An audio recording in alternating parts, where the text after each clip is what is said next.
भारत ने कोविड जैसी महामारी और युद्ध में घिरी दुनिया के बीच भी अपनी अर्थव्यवस्था की रफ्तार बनाए रखी है। विशेषज्ञ भी मानते हैं कि दुनिया भर की अर्थव्यवस्थाएं जब लड़खड़ाती रहीं तो भारत ने अपने आप को बेहतरीन ढंग से संभाले रखा। एनडीटीवी के साथ एक्सक्लूसिव बातचीत में प्रधानमंत्री ने कहा कि इसकी वजह वित्तीय अनुशासन पर उनका ध्यान और गरीबों को लेकर उनकी प्राथमिकता है।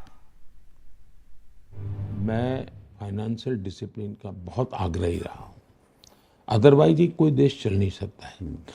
फिस्कल डेफिसिट उसका एक क्राइटेरिया होता है। अभी आपने देखा होगा चुनाव के पहले मेरा बजट आया, सबके पुराने आप मीडिया के आर्टिकल देखें, ये तो चुनाव के साल का बजट है, बस मोदी रेवड़ियाँ बांटेगा, चुनाव जीतेंगे।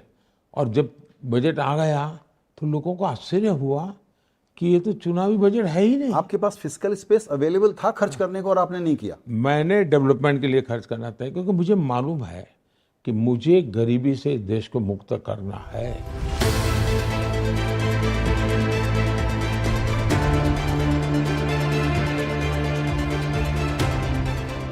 एनडीटीवी के एडिटर इन चीफ संजय पोगलिया के साथ एक्सक्लूसिव बातचीत में प्रधानमंत्री मोदी का साफ संदेश, वित्तीय अनुशासन सबसे अहम है और गरीब को ताकत देना सबसे बड़ा मकसद। अंतर्राष्ट्रीय मुद्रा कोष ने भी भारत की सराहना की है कि उसने चुनावी साल में वित्तीय अनुशासन बनाए रखा।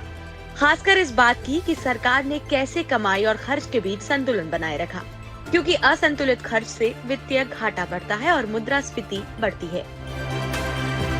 India has successfully navigated multiple shocks over the last several years. इस समय भारतीय अर्थव्यवस्था बहुत अच्छा कर रही है। 6.8% की विकास दर बहुत अच्छी है। महंगाई दर नीचे आ रही है। हमें सुनिश्चित करना होगा कि महंगाई दर लक्ष्य तक नीचे आए और वहीं रहे। मैक्रो फंडामेंटल्स भी बहुत अच्छे दिख रहे हैं। If you look at overall macro fundamentals, it's pretty good. Bharat अब मुद्रास्फीति पर भी नियंत्रण रखने में कामयाब रहा है, जबकि दुनिया के कई हिस्सों में अब भी महामारी के प्रभाव से उबरने की कोशिश जारी है और भू राजनीतिक तनाव से भी, वित्तीय अविवेक की वजह से आगे बढ़ी अर्थव्यवस्थाओं में भी।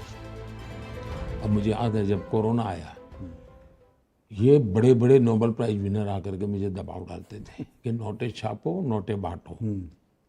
ये जो आजकल अमीरों को गालियां देते हैं, वो उस समय मुझे कहते थे कि अमीरों को पैसे दो वरना इकोनॉमी खत्म हो जाएगी, रोजगार खत्म हो जाएगा। मैंने बिल्कुल वो नहीं किया।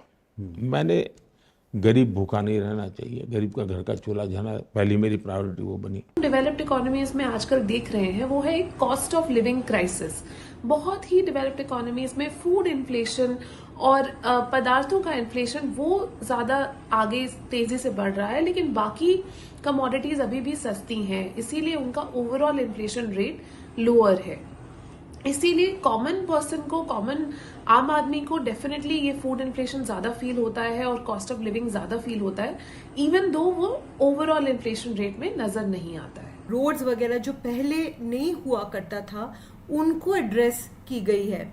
प्लस हमारे देश ने जो ऑयल प्राइस को लेके डिप्लोमेसी एग्जिबिट किया है, जो डिप्लोमेसी हमने बाकी देशों के साथ जो कनेक्शंस बनाए हैं, उसमें ऑयल प्राइसेस भी कम हुए हमारे देश के लिए compare to rest of the world, जहां पर इन्फ्लेशन काफ़ी महंगा हुआ है लास्ट 3-4 साल कोविड के बाद, क्योंकि ऑयल प्राइसेस वो लोग उस हद तक मैनेज नहीं कर पाए जिस हद तक इंडिया ने मैनेज की है।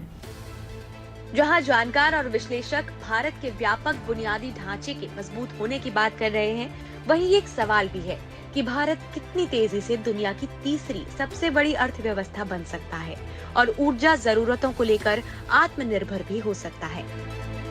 साक्षी बजाज की रिपोर्ट, एनडीटीवी इंडिया के लिए।